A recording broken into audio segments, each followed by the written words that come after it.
Primera de Corintios 5, 7 y 8.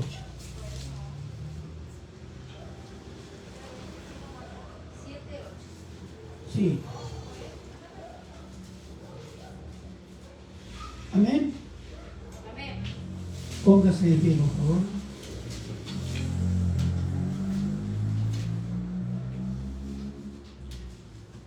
Lo leemos todos juntos, los dos versículos.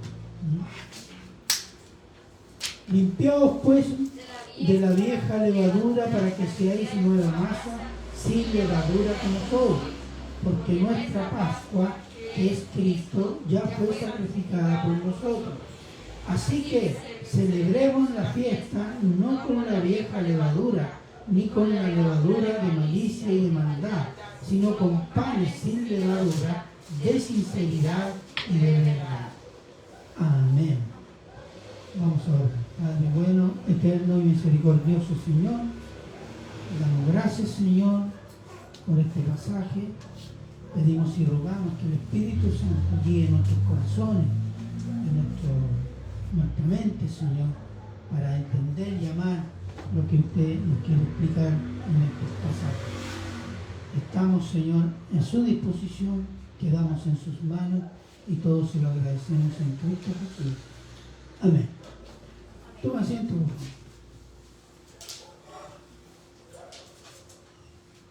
Vamos a introducirlo.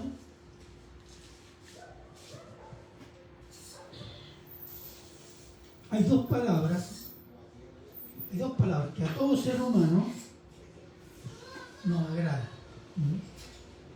Y nos agradan de sobremanera. Y evocan los deseos, gracias hermano, los deseos más profundos. ¿Está grabando, hermano? Sí. Está vivo. Los deseos más profundos de cada persona. Y esas dos palabras son libertad y fiesta. Cuando dice, tú serás libre, uno le pone atención. Vamos a una celebración, a una fiesta. ¿De qué es esto? Pero le ponemos atención o no. ¿Por qué? Porque evocan deseos que están en el alma humana. Pero los seres humanos han luchado en nombre de la libertad contra otros hombres. Por libertad política, libertad económica, libertad social, libertad religiosa, libertad de los padres, de parte de los hijos, libertad, autonomía de algo o de alguien de la cual se siente opresión. La máxima lucha por la libertad de la raza humana caída es por liberarse de Dios. ¿Se han fijado en ese detalle? Hablamos recién de la censura de las redes sociales, de pastores. ¿Por qué? Porque la gente quiere ser libre de Dios, no quiere escuchar de Dios. La libertad es sinónimo de poder soberano, dominio. Entonces yo quiero ser libre para poder yo decidir, yo tener el poder, yo dominar. Yo quiero ser rico para no depender de nadie. ¿O no? Mucha gente dice eso, pero se engaña porque depende del dinero. Entonces,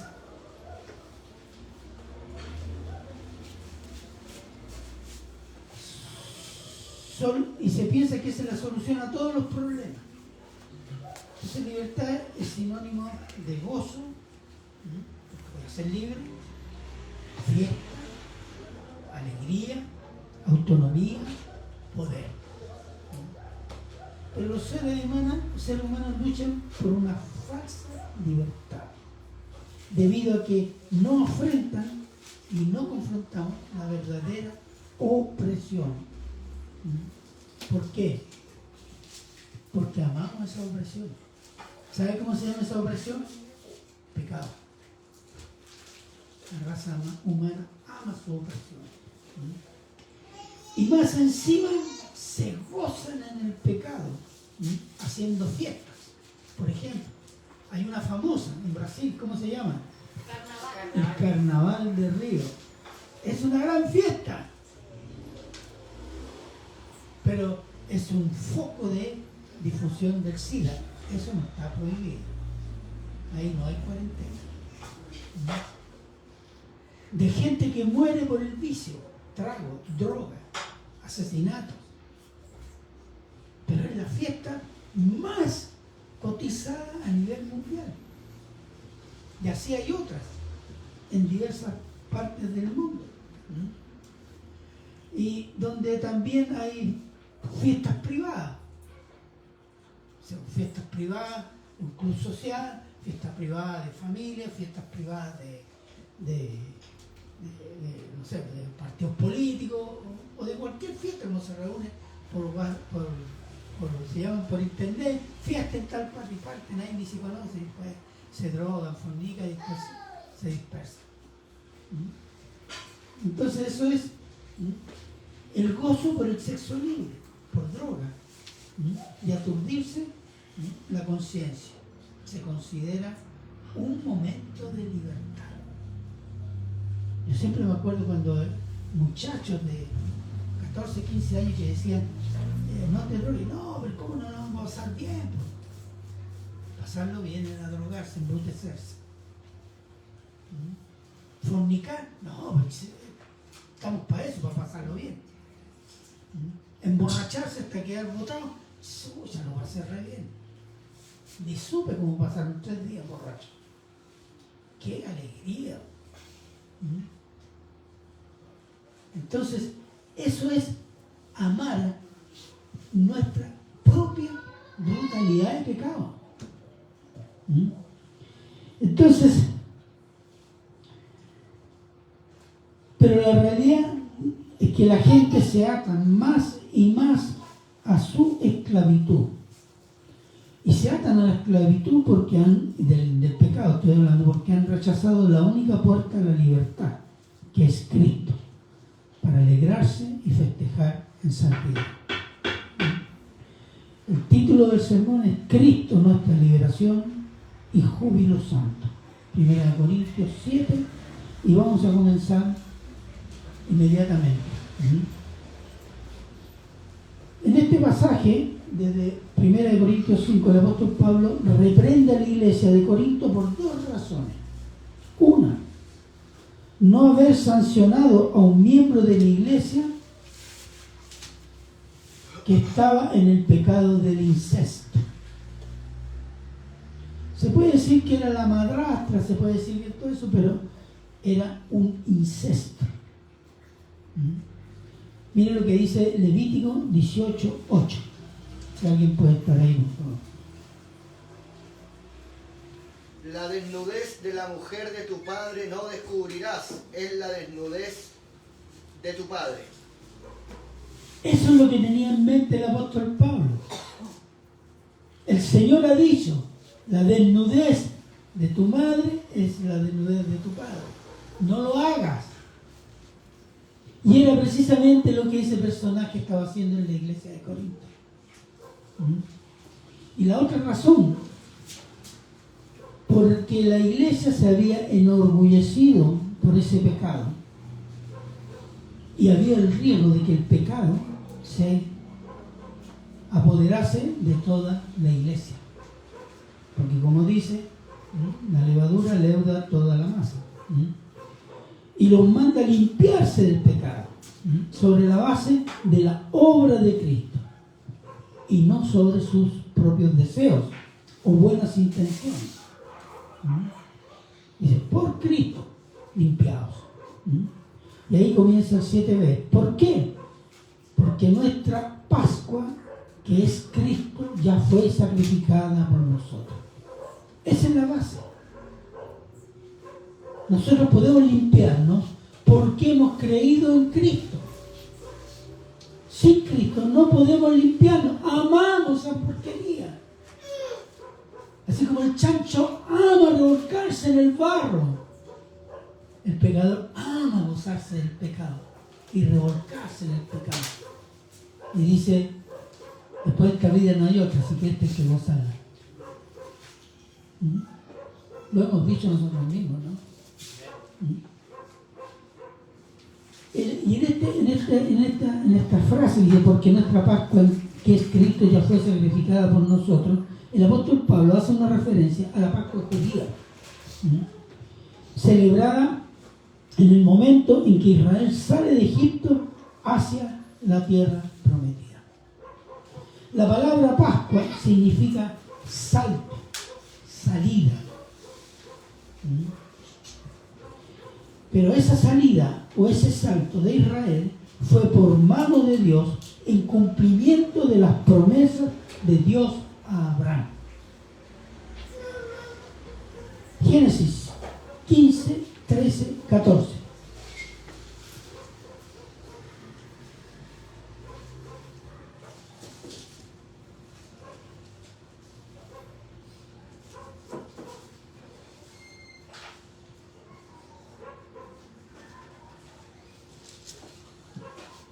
¿Alguien que pueda estar ahí, por favor? Amén. Dice, entonces Jehová dijo a Abraham, ten por cierto que tu descendencia morará en tierra ajena y será esclava allí y será oprimida 400 años. Mas también a la nación a la cual servirán juzgaré yo, y después de esto saldrán con gran riqueza. Y eso fue lo que se cumplió. Después de 400 años, Dios le envía a Israel un libertador. ¿Cómo se llama? Moisés. Y Moisés recibió la ley. Y Moisés recibió el mandato de sacar a Israel de Egipto, de la servitud, de la esclavitud de Egipto. Entonces, Dios cumple esa palabra. Dios santifica a su pueblo para liberarlos de su esclavitud espiritual, del pecado, y de la esclavitud de sus opresores físicos, materiales, sean políticos, según su soberana voluntad. Es Dios, y Dios, solo Dios santifica a Israel para sacarlo de la esclavitud de Egipto, y lo saca con un sacrificio de liberación a Israel y juicio a su opresor, a Egipto. Fíjese lo que dice Éxodo 12, del 3 al 14, se los voy a leer, que dice así: hablad a toda la congregación de Israel, diciendo, en el 10 de este mes, tómese cada uno un cordero según la familia de los padres y un cordero por familia. Mas si la familia fuere tan pequeña que no baste para comer el cordero, entonces él y su vecino inmediato a su casa tomarán uno según el número de las personas, conforme al comer de cada hombre. Haréis la cuenta sobre el cordero. El animal será sin defecto, macho, de 1 año. Lo tomaréis de las ovejas o de las cabras. Y lo guardaréis hasta el día 14 de este mes. Lo inmolará toda la congregación del pueblo de Israel entre las 2 de la tarde. Y tomarán de la sangre y la pondrán sobre los postes y el dintel de las casas en que lo han de comer. Y aquella noche comerán la carne asada al fuego, y panes sin levadura con hierbas amargas lo comerán. Ninguna cosa comeréis de él cruda, ni cocida en agua, sino asada al fuego, su cabeza con sus pies y sus entrañas. Ninguna cosa dejaréis de él hasta la mañana, y lo que quedare hasta la mañana lo quemaréis en el fuego, y lo comeréis así, ceñidos vuestros lomos, vuestros calzados en vuestros pies, y en vuestro bordón en vuestra mano, y lo comeréis apresuradamente. Es la Pascua, es la salida de Jehová. Pues yo pasaré aquella noche de la tierra de Egipto, por la tierra de Egipto, y heriré a todo primogénito de la tierra de Egipto, y así de los hombres como de las bestias, ejecutaré mis juicios en todos los dioses de Egipto, yo Jehová. Y la sangre os será por señal en las casas donde vosotros estéis, y veré la sangre, y pasaré de vosotros, y no habrá en vosotros plaga de mortandad, cuando hiera la tierra de Egipto. Y este día os será en memoria, y lo celebraréis como fiesta solemne para Jehová durante vuestras generaciones. Por estatuto perpetuo lo celebraréis. Esto es lo que se llama la Pascua judía. Y hay varias cosas, se las voy a mencionar nomás. El asado del cordero comido y lo que sobra que sea quemado hasta hacer ceniza. Esto nos habla de un sacrificio completo. Sacrificio total, completo. Consumación del cordero. Y alimentarse del sacrificio, en este caso del cordero asado, es símbolo de participación personal en el sacrificio por el pecado. Porque tenía que convivir el cordero algunos días con la familia. Y bueno, ¿qué hace la gente se encariña con los animales?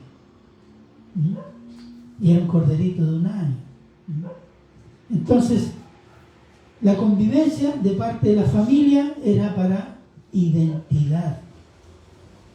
Dar identidad en el cordero. El cordero, yo me identifico en este sacrificio de este animal limpio, de este animal sin defecto, sinónimo de santidad. Entonces, y él es sacrificado por nuestro pecado. Y su sangre, que significa su muerte, símbolo de muerte, es derramada en las entradas de las casas de los judíos, señalando que los habitantes de ese lugar han sido santificados del pecado y del juicio, por tanto no hay muerte para ellos. Y todos los que habían sacrificado por el pecado, todos los que no habían sacrificado por el pecado, el juicio, como sucedió a los egipcios. Y el juicio era la muerte de los primogénitos. Los primogénitos en Oriente era una institución, hermanos. No solo de los judíos, sino de todos los pueblos de Oriente, hasta todavía. El primogénito, el primer hijo, es casi sagrado. Entonces la muerte de los primogénitos cortó algo en el alma de los egipcios. Fue un juicio terrible. Y después, 7 días de no comer pan con levadura. La levadura es símbolo del pecado. Y 7 días, 7 es un símbolo de la plenitud de Dios. Entonces 7 días es señal a Israel a vivir siempre sin pecado. Todo eso era símbolo. Pero también le estaba enseñando a Israel quién era Dios y que Dios era santo y que quería santificarlos. Porque Dios no quería un pueblo de pecado, porque no lo honra. Después en el desierto le da los 10 mandamientos. Y después las leyes sanitarias, etc. Para que viva según las leyes de Dios.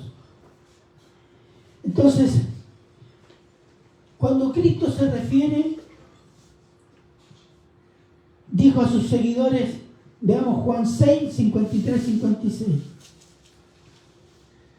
Juan 6, 53 al 56. Amén. Jesús les dijo, de cierto os digo, si no coméis la carne del Hijo del Hombre y bebéis su sangre, no tenéis vida en vosotros.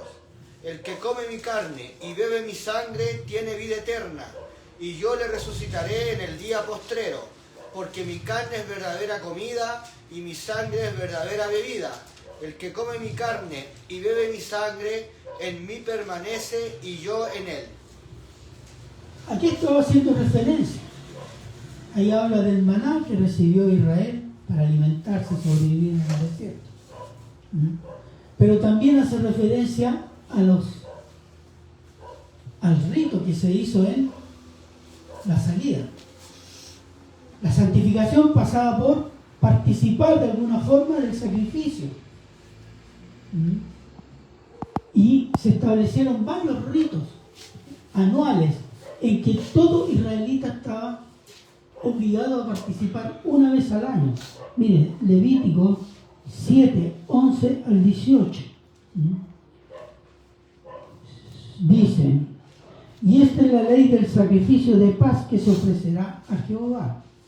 Si se ofreciere en acción de gracia, ofrecerá por sacrificio de acción de gracias tortas sin levaduras, amasadas con aceite, hojaldres sin levadura, untadas con aceite, flor de harina, frita en tortas amasadas con aceite, con tortas de pan leudo presentará en ofrenda el sacrificio de acciones de gracia y de paz. Y de toda ofrenda presentará parte por ofrenda elevada a Jehová, y será el sacerdote que rociare la sangre de los sacrificios de paz. Y la carne del sacrificio de paz en acción de gracia se comerá en el día que fuere ofrecida. No dejará de ella nada para el otro día. Mas si el sacrificio de su ofrenda fuere voto voluntario, será comido en el día que ofreciere su sacrificio, y lo que de él quedare lo comerán al día siguiente. Y lo que quedare de la carne del sacrificio hasta el tercer día será quemado en el fuego. Había un rito de santificación que era sacrificio, comer la carne, y lo que queda será quemado. Eso hacía el que hacía el sacrificio de esa forma, participaba de ¿qué? De la redención del pecado y la santificación. Porque ese sacrificio era por el pecado. Entonces el comer el cordero sacrificado era un rito conocido por los judíos. Y cuando Cristo le dice, mi carne, si no beben mi carne, no comen mi carne y mi sangre, no serán redimidos, no serán libres. Entonces ellos se sorprenden porque ellos están acostumbrados a que fueran corderos. ¿Cómo va a ser un ser humano? Pero la explicación, lo que le está explicando, es que él era, como fue presentado al inicio a Israel, ¿qué es lo que era él? El Cordero de Dios, que quita el pecado del mundo. Entonces, ¿cómo el cristiano se alimenta de Cristo?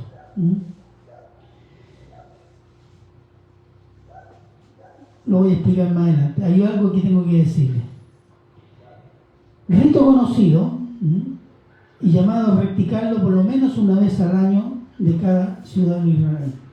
Pero todo ello, aunque impresionante y lleno de reverencia, no era más que sombra de la realidad. Era símbolo de lo que tenía que venir. Lo que tenía que venir era Cristo. Colosenses 2.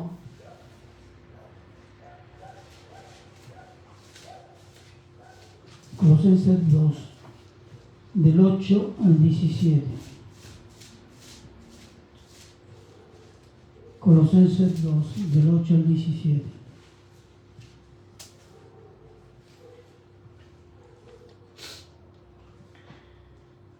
¿Qué dice? Del 8 al 17. Sí. Dice, mirad que nadie os engañe por medio de filosofías y huecas sutilezas, según las tradiciones de los hombres, conforme a los rudimentos del mundo, y no según Cristo, porque en él habita corporalmente toda la plenitud de la deidad, y vosotros estáis completos en él, que es la cabeza de todo principado y potestad. En él también fuisteis circuncidados con circuncisión no hecha de mano, al echar de vosotros el cuerpo pecaminoso carnal en la circuncisión de Cristo, sepultados con él en el bautismo, en el cual fuisteis también resucitados con él, mediante la fe en el poder de Dios, que lo levantó de los muertos. Y a vosotros, estando muertos en pecado y en la incircuncisión de vuestra carne, os dio vida juntamente con él, perdonándoos todos los pecados, anulando el acta de los decretos que había contra nosotros, que nos era contraria, quitándola de en medio y clavándola en la cruz, y despojando a los principados y a las potestades, los exhibió públicamente, triunfando sobre ellos en la cruz. Por tanto, nadie os juzgue en comida o en bebida, o en cuanto a días de fiesta, luna nueva o días de reposo. Todo lo cual es sombra de lo que ha de venir, pero el cuerpo es de Cristo. Cuando dice esto es sombra de lo que ha de venir, de lo que vino, Cristo.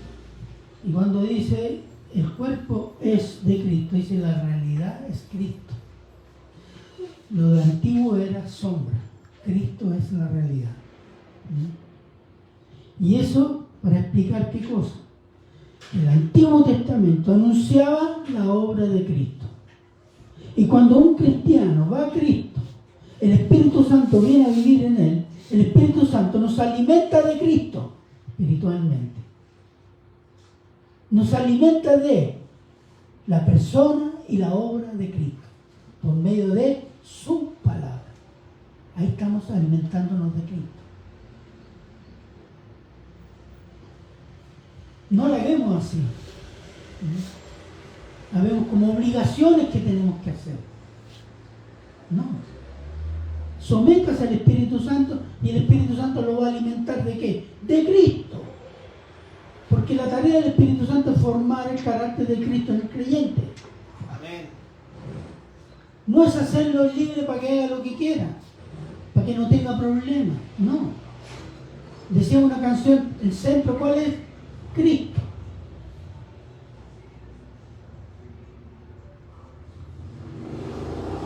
Versículo 8, 1 Corintios 5:8. 1 Corintios 5:8.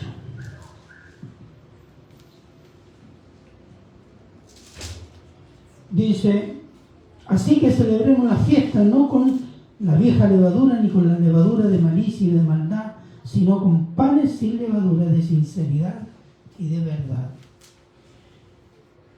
Bueno, la levadura todos sabemos es el pecado, entonces tenemos que celebrar fiesta sin pecado. Pero en Cristo lo podemos hacer. Y Cristo, cuando nos salva, hermano, nos salva eternamente. Somos salvos para vida eterna, no somos salvos para probar si vamos a ser fieles. Dios sabe que no vamos a ser fieles. Porque somos débiles. Entonces, Dios es eterno y nos salva para vida eterna desde el momento en que nuestra fe es puesta en la persona y la obra de Jesucristo. A Israel se le dio el mandato de celebrar fiesta por la Pascua, por los 7 días de pan sin levadura, la fiesta de los tabernáculos, la fiesta de las luces, etc. Para recordar el tiempo de preparación para entrar a la tierra prometida. Y esas fiestas se hacían una vez al año. Y algunas fiestas eran obligatorias, fiestas nacionales. A la iglesia el Señor Jesús le mandó a celebrar fiesta una vez al año, el día que lo clavaron en la cruz, el día que nació. ¿No? Él nos manda a hacer una sola cosa, que es la Santa Cena, como memorial de la obra de Cristo por nosotros y en nosotros, y celebrarlo siempre. Es la única celebración. La otra la han inventado muchos hombres, la iglesia. Y la otra, no hay mandato de celebraciones, de fiestas una vez al año. Porque en Cristo el cristiano tiene el regalo del Espíritu Santo en su interior, que nos lleva a alimentarnos de Cristo por medio de su palabra todos los días. Y exaltarlo a Él todos los días. Obedecerlo todos los días. Y por su sangre derramada, por nuestros pecados, someterse a Cristo es alimentarse del cuerpo y la sangre de Cristo por el poder del Espíritu Santo constantemente para siempre, de aquí a la eternidad. Amén. Por tanto, en la vida del cristiano, cada día es fiesta. No veo caras alegres.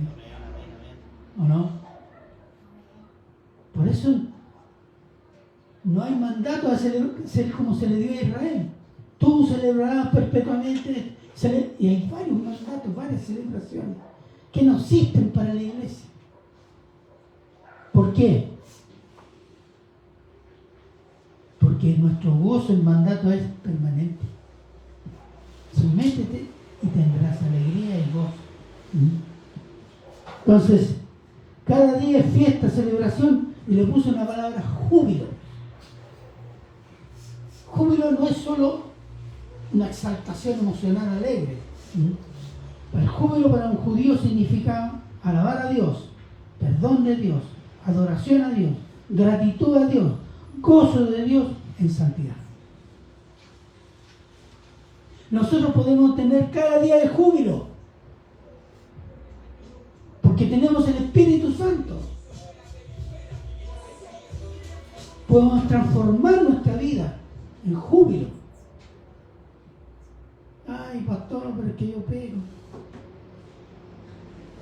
Bienvenido al club.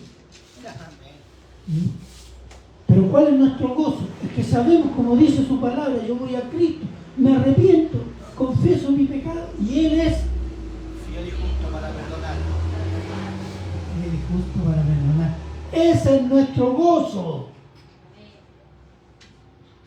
Gloria a Dios. Entonces nosotros podemos vivir en fiesta, en júbilo cada día de nuestra vida y celebramos la resurrección de Cristo, el día de la resurrección. ¿Cuándo resucitó Cristo? El primer día de la semana. ¿Cómo se llama el primer día de la semana? Domingo. No porque Constantino se le ocurrió celebrar, no, esas son mentiras. Los cristianos espontáneamente decidieron reunirse el día domingo porque celebraban la resurrección de Cristo. Cuando nos reunimos el día domingo, es para celebrar eso, la resurrección de Cristo.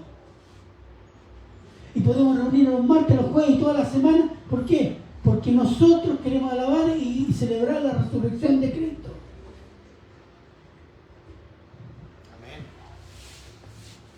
Nosotros no tenemos el día sábado de restricciones para ir a adorar a Dios. No.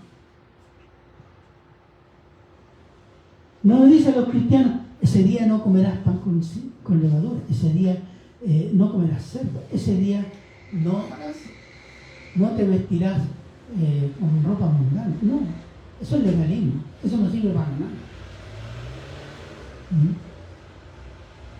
Antes de ir al culto, ora a Dios, pídele perdón por tus pecados y preséntate al culto y dale gracias al Señor, o pídele perdón en el culto, porque estamos celebrando ¿qué cosa? La resurrección de Cristo, y que por esa resurrección nosotros podemos llegar a la vida eterna en el cielo de Dios. Amén.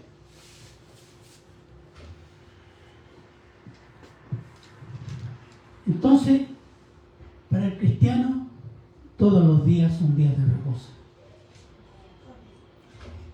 Todos los días son días de reposo. ¿Por qué? Porque nuestra vida se la hemos entregado a Cristo. Amén. ¿O no? Entonces, si tenemos en Cristo el reposo es sinónimo de vida eterna, hermano. El reposo. Veamos Mateo 11, 28 al 30, por favor.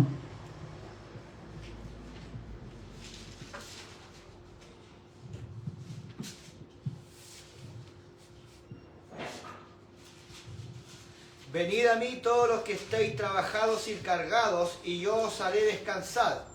Llevad mi yugo sobre vosotros y aprended de mí, que soy manso y humilde de corazón, y hallaréis descanso para vuestras almas, porque mi yugo es fácil y ligera mi carga.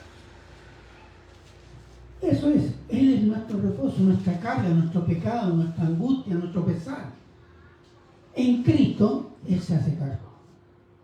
Y tenemos este reposo espiritual. Y el reposo que nos da Cristo es para siempre, hermano. Dios, y eso que hace Cristo no es como nosotros. Si Cristo, siendo Dios, se hace hombre para ir a morir por una masa de delincuentes que merecen el juicio, justo juicio, Él los salva. Y pensamos que Dios se va a enojar porque yo cometí pecado. Entonces tenemos una imagen muy humana de Cristo. Y no estamos conociendo a Dios. Estamos proyectando nuestra humanidad pecaminosa como si Cristo y Dios fueran así. Y en Juan 17:3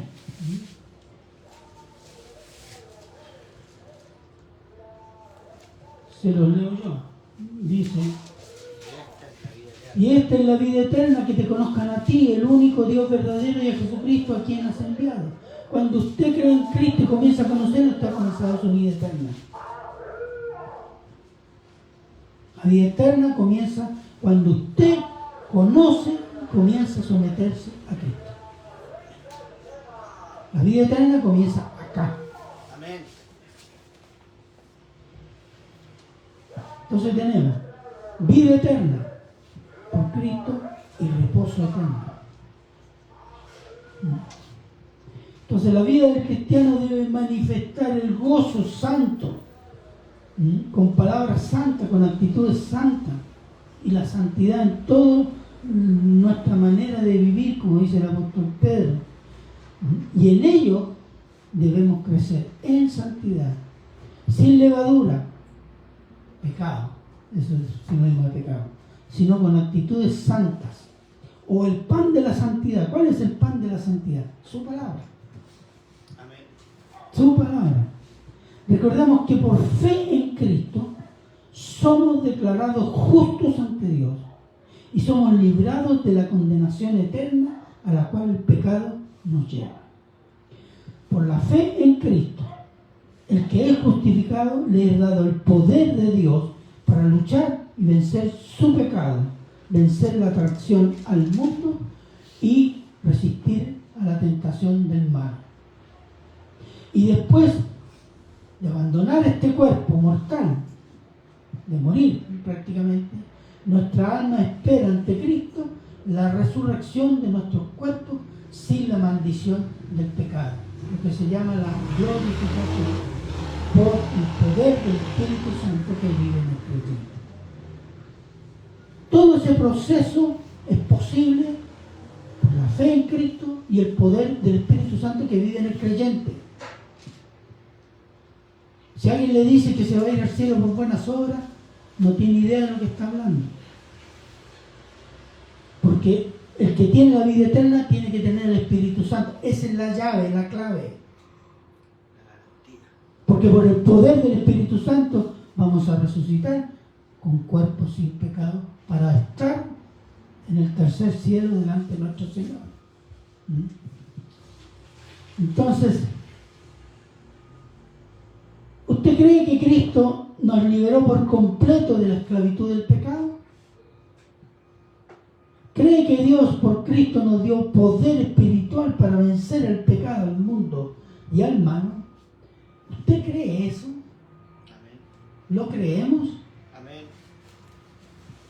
Amén. Entonces, ¿por qué vivimos como si anduviéramos en un funeral? Nosotros albergamos muchas dudas. Y eso endurece el corazón. La duda endurece el corazón. Y eso lo sabe el diablo. Por eso siempre, y lo incrédulo, porque te dicen, metiéndote la duda, tú te vas endureciendo. Y terminas haciendo lo contrario. ¿Qué le pasó a Eva? El diablo le metió la duda. Y terminó obedeciendo al diablo. La técnica es vieja, la podemos conocer, pero es muy efectiva. ¿Por qué? Porque somos débiles. Somos débiles cuando confiamos en nosotros mismos y no estamos sometidos al Espíritu Santo y su palabra. Entonces, tenemos que tener cuidado con eso. Decimos muchas cosas, gloria a Dios, arriba, gloria a Dios, pero nuestra vida no refleja esa gloria. Porque acá adentro hay dudas. Acá hay cosas que no queremos hacer porque no nos gustan, porque hay pereza para conocerlas también. Decimos de palabra gloria a Dios, pero nuestra vida no da gloria a Dios. Y eso tenemos que tenerlo claro, hermanos. Sobre todo en los tiempos que se avecinan, que son tiempos muy, pero muy, muy peligrosos. Entonces, otra señal de que hay algo adentro que no funciona, que hablamos de gloria a Dios, pero no vivimos para la gloria de Dios, es que no tenemos sed de Dios.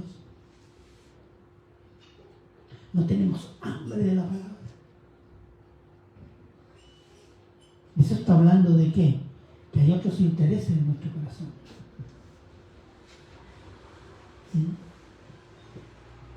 Y dedicamos más tiempo a otras cosas que a su palabra.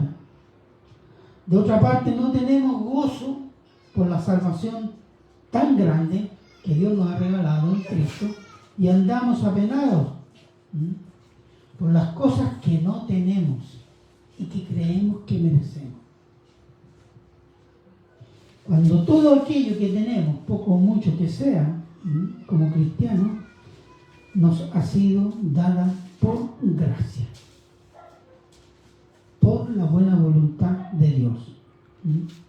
Y deberíamos estar gozosos y hacer fiesta por eso.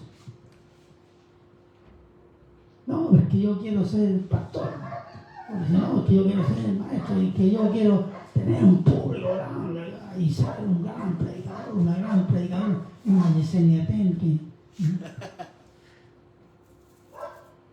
Pero tiene su familia, tiene sus vecinos.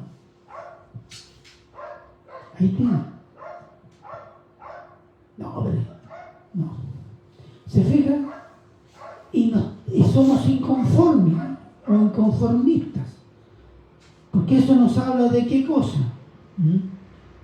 De aspiraciones carnales, ser yo el protagonista, no Dios. Y ingratitud de aquello que nos ha dado el Señor y no nos damos cuenta que nos ha dado mucho. Primero la salvación, sin merecerla. De ahí en adelante. Entonces,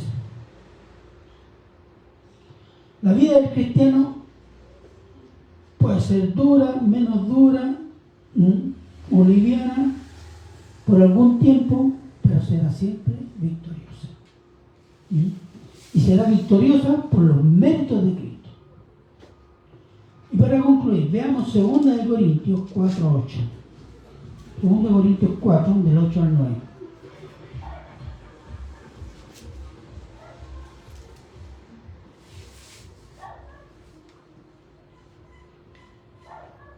Que estamos atribulados en todo, mas no angustiados, en apuros, mas no desesperados, perseguidos, mas no desamparados, derribados, pero no destruidos. Esa es la iglesia y la vida del cristiano, hermano. Atribulados, ¿qué significa? Presionados, apretados, pero no estamos angustiados. No caemos en la depresión, ¿no? Y si caemos es porque no estamos dependiendo del Señor. Cuando dependemos del Señor, estaremos, ¿cómo se llama? Presionados, atribulados, pero no estaremos angustiados, sino esperanzosos en el Señor, en apuros. Significa siempre urgidos por el mundo, pero no caemos en la desesperación. ¿Cuándo caemos en la desesperación? ¿Cuál es la señal? La quejanza. Puro quejando. Estamos en la desesperación. O dudamos de Dios, etc. Sino que buscamos la guía del Señor. Perseguidos de varias formas, pero no desamparados. por Cristo y Dios Padre. Dios puede protegernos en todos los aspectos y a su voluntad. Puede protegernos en nuestra vida, nuestra familia, nuestro trabajo, todo lo que... Pero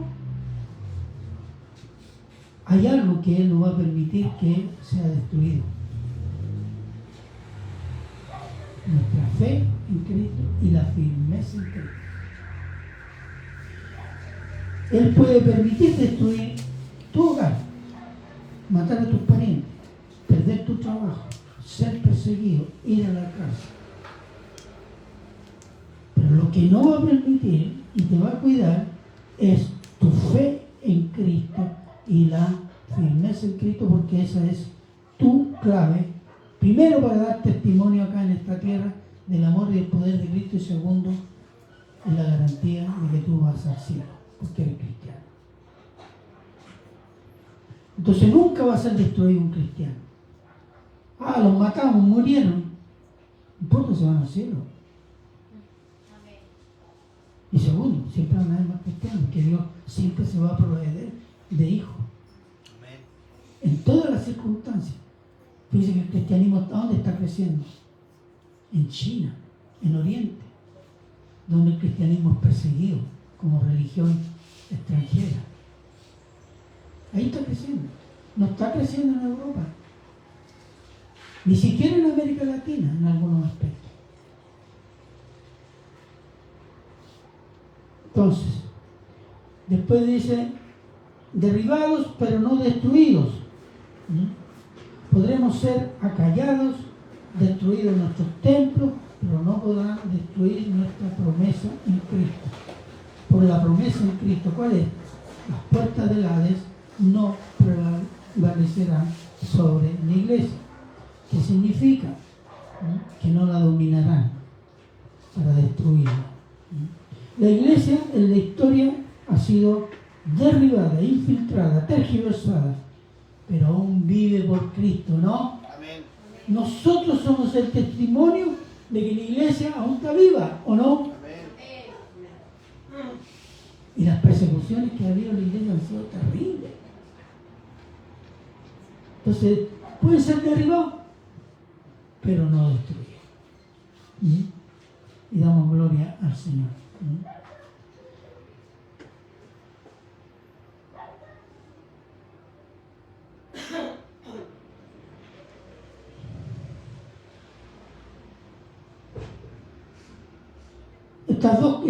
Esta última cosa, es decir, que habla de la historia de la iglesia, que no fue derribada. Nosotros somos testimonios que la iglesia ha podido llegar hasta este tiempo y va a llegar hasta el tiempo final. Nos habla de qué? Del poder de Cristo para salvar, liberar y preservar. Esa es una cosa. Y si entendemos eso, deberían ser un motivo de gozo, gratitud, amor, adoración, servicio, deseo de santidad. Es decir, un gran júbilo en nuestro corazón y en la iglesia. ¿No lo siente así? ¿Lo ve así? Entiéndalo así. Filipenses 4:7 y terminamos.